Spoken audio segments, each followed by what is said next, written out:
This is why maybe evil is on, let's say, on a scope of bad, wicked, and evil. Okay, uh, it's sort of with that you can say it's um, it's intentional badness, intentional in terms of being aware of the inclination and activating it. So we call it evil. But inside the work, we actually see, we are able to see that how intentionally we actually activate the will to receive to oneself. How we activate it as a weapon, how we activate it as coveting, how we activate it as thieving, how we activate it actually as killing the spirit opportunity. So this is the scope it works on. But you can say, and I think this is the genius of Baal HaSulam, to be able, instead of saying bad and good, to actually give it a descriptive definition of something that is so was so much in front of us, but we were not able to put words into it. And this is the will to receive to oneself. It's so simple and so genius in that respect, because it really gives a definition of that the ego comes into it, the struggle for power comes into it, human history comes into it. Okay, so this is what he's saying, that this power is being born with us. Actually, we are born as will to receive. Actually, we discover that it's the will to receive to ourselves, and it's power, it's separative power, segregating us or separating us from God. We actually discovering it only when we get into the arena of work. It's not that we know, that the world is full of wars and struggles and competition and for power, for money, for whatever, for sort of coveting the more that we can, but it gives it a name. But more than giving it a the nature of it, it gives us the result of separating ourselves from ourself, from a true self, from the spirit. Okay, so then it becomes wicked and evil, because the Okay. soul. I'm going to say something which is difficult. Okay, the soul perceives evil as something that within human nature it cannot. Um,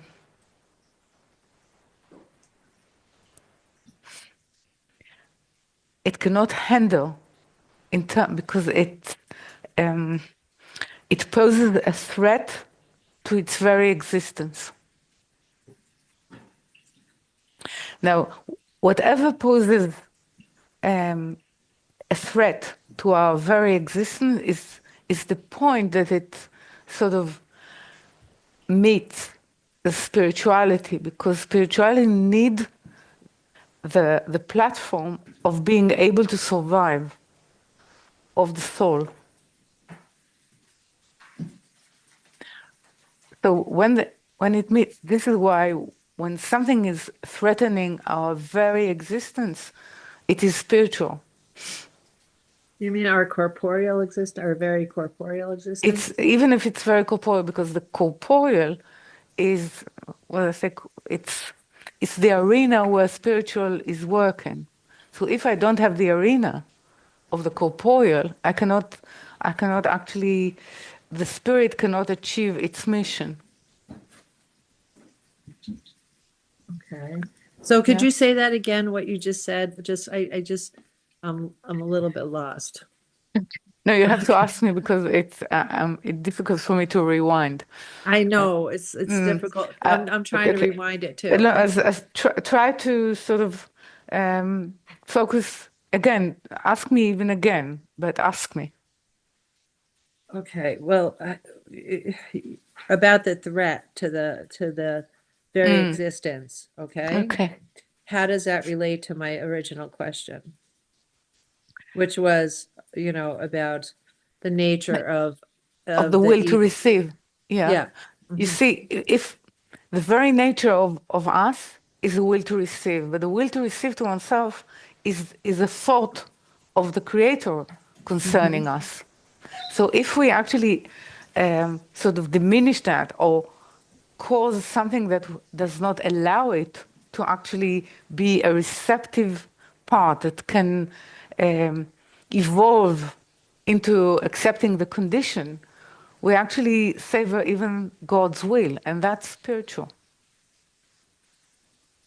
If I take a life, it's not only because, um, meaning taking a life in soul, okay?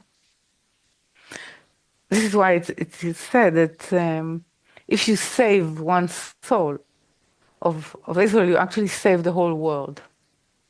Because you save the ability of reformation, the ability of all that evoluting process that the Creator wished for us to happen. But it needs its platform, and its platform is the will to receive. Okay, I'm a little confused, but I'm Now, trying. the will to receive is not against God. It's, Okay. it's, it's the will of God, the will to receive. Because if Hmm. you wish to bestow, someone need to receive it. But that was a pure will. That was the Yeah, pure intent. Yeah. yeah. But It's now now we have to, corrupted. for us, is to adjust it or to sort of make it, um,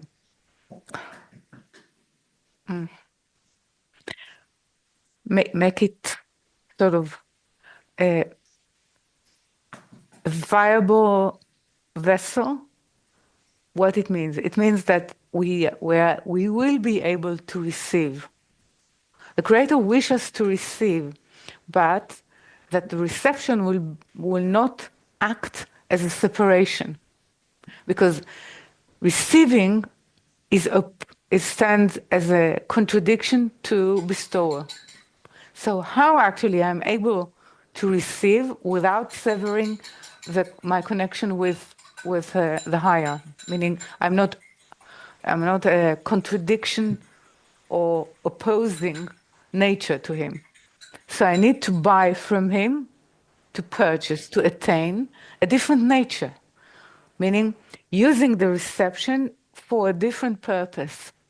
So I cannot destroy reception. Hmm. So every time humans destroy reception, they're actually they're anti-God, Right. because there it was laid down in creation in order to find uh, to modify itself in such a way so it can receive in order to bestow. So what happens with reception, being able to receive in order to bestow? There is actually a unification, a communion between humanity, or the createe and the creator by natures. But if I destroy the will to receive, I'm destroying this communion, possible communion. Hmm. Well, I understand that, but I mean, we should destroy the corrupted will to receive, correct? Yeah. That's okay. We're, it's not that we destroy. We actually need to, every time, definitely when we come into work, we discover Hmm. the, the wild, untamed, destructive power of it. And then we try to actually recruit it into connection, recruit it into healing, instead of actually separating and killing. So when it's on its own, it actually becomes very destructive. Yeah. So is it fair to say that the will to receive is also a lack of faith in the creator?